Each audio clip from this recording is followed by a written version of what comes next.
Welcome back to Lab Day. My name is Mr. Wong. Today we're going to be looking at electric circuits, series, parallel, and all the differences. We're going to be looking at them qualitatively, and we're going to also do some measurements as well. So let's get started to our experiment. So that's your textbook referencing we're looking at today. We're comparing series and parallel circuits. We're going to be looking at using working out the total resistance of a series and parallel circuit. We're going to also be applying Kirchhoff's law of current and the conservation of charge, and Kirchhoff's voltage law, which is conservation of energy. So in this experiment, we're going to be doing two types of analysis. One is qualitative observation, so we're going to make descriptive analysis. And also we're going to be doing some quantitative measurements, so using numerical values to look at the resistors in series and parallel. Our aim is obviously to show Kirchhoff's current and voltage laws, so that's what we have. So the first thing is just to recap on some theory work. We know that in a series circuit, the same current flows through each resistor. So we're going to have the same current flowing through the entire circuit. What do I mean by that? So say I have two light bulbs here. Through the battery, I have a current of 0.4 amps. Now if I rotate this around the whole circuit, notice the ammeter measures the exact same value no matter where I go. So that is what we know about the voltage of a series circuit. If I look at the if I look at the voltage of a series circuit, we can see that the main battery source gives a total of 9 volts. If I then look at the bulbs, 4.5, 4.5. So the sum of the voltage of the resistors will equal to the total voltage used in the circuit. Now that's obviously assuming the resistance, you know what the resistance are, but if you know what the voltage is across each resistor in a series circuit, that will add up as the total voltage of the whole circuit itself.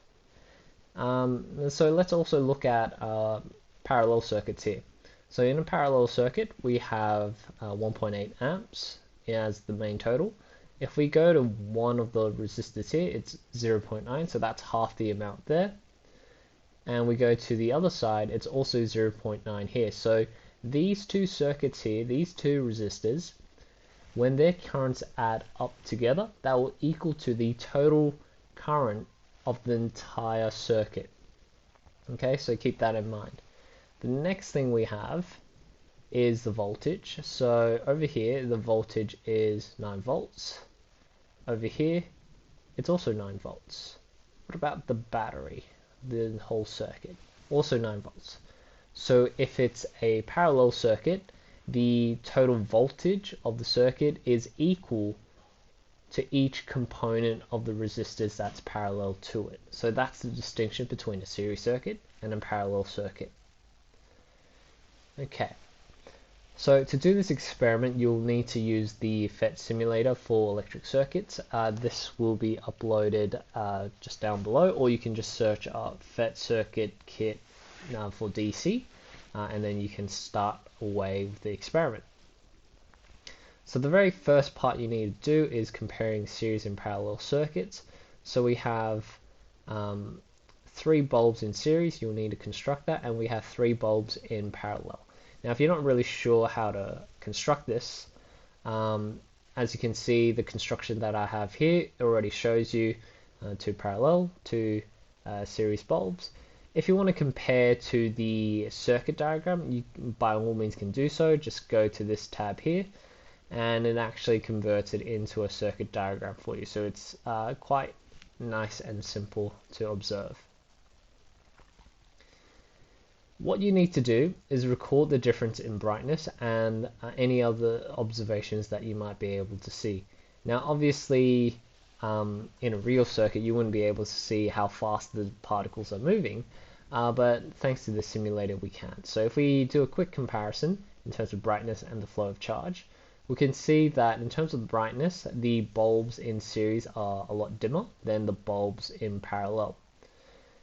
As a matter of fact, we can also see the reason for this is because the flow of negative charges is a lot slower in the series circuit than it is in the parallel circuit. In the parallel circuit, it's flowing twice as fast overall, but the actual speed on the individual lanes is the exact same as if we only have one light bulb in series to the battery charge there. You can see this is a lot slower in that sense there. So we can see that can be one of the contributing factors of the brightness. The next thing you need to do is to do some quantitative analysis, so actually doing some measurements. You're going to start off simple. You're going to start with just one resistor.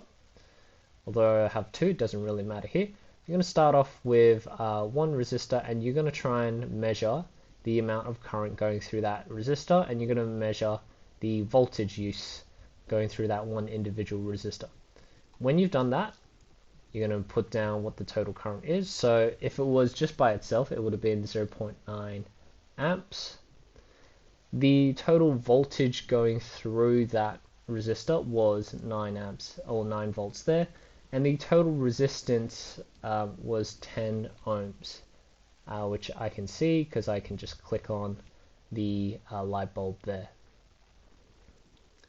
What you can then do after that is to continually add on with more light bulbs. Okay, so more light bulbs and then calculate. So for 0.45, okay, and we are only calculating the same resistor over time. So we're just gonna keep calculating the same resistor in terms of the voltage and the current passing through. That just makes the calculations a lot more simplified. The total resistance in this case, you'll need to calculate using the equations that we know of. So we know that this resistor has 10 ohms, this resistor has 10 ohms there. So the total resistance for a series circuit would be 10 plus 10, so we have 20 in total. Okay, you'll need to use this chart later on because you'll be doing a scatter plot using it. The next one we have is a analysis of resistance in a parallel circuit. So this is what we have. So you're going to do the exact same thing. You are only measuring the current and the voltage of one resistor, and then you're going to subsequently add more and more bulbs in series to it, and then you're going to find some calculations on that. So that's what you have there. Okay, so a similar chart to that. I'll just quickly fix this up in a second. So that's what you have. So if you want to calculate the total resistance, these are the formulas that you need to use. The last thing I want you to do is to do a scatter plot. Okay, and also try and find a trend line. So using Excel or Google Sheets, plot your graph here. Remember the rules of plotting. What we want to see is, will you see a straight linear trend? Okay, think very carefully what that linear trend would tell us. If it's linear, does it represent that we have an ohmic circuit? So remember the key word is ohmic circuit, or would it be non-ohmic?